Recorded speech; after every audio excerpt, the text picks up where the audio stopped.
Since our inception, Zenger Folkman has been focused squarely on the topic of leadership development.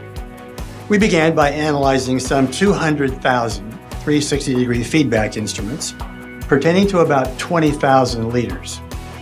From that analysis, we were able to identify 16 differentiating competencies, things that really separated great leaders from average leaders.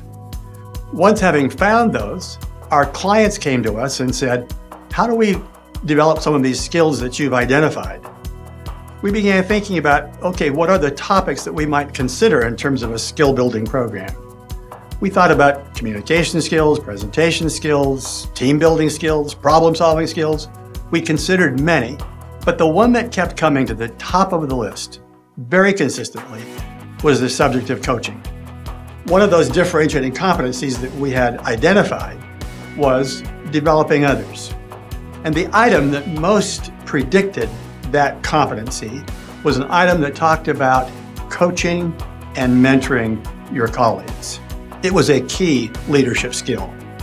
Coaching was a very practical way to take a lot of the research that had been done for the last many decades about what great leaders do and make it operational.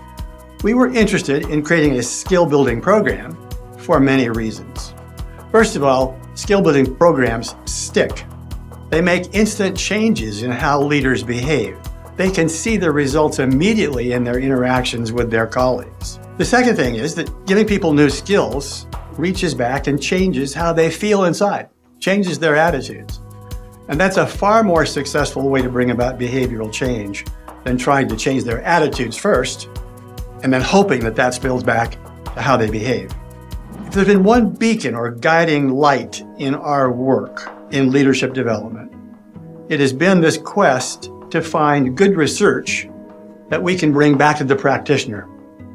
We knew, for example, that we weren't the only people who are concerned about conversations that make a difference in people's lives.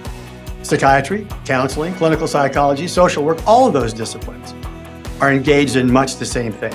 After months of combing through the literature of these other disciplines, we think we found some really valuable insights, ideas, practices, techniques that we have made a part of this extraordinary coach program.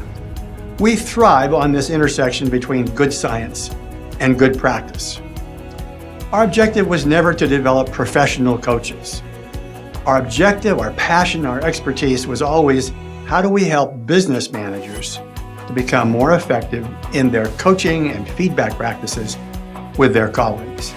Zenger Folkman and this coaching program are all about making better leaders who in turn will make a positive dent in this world we live in.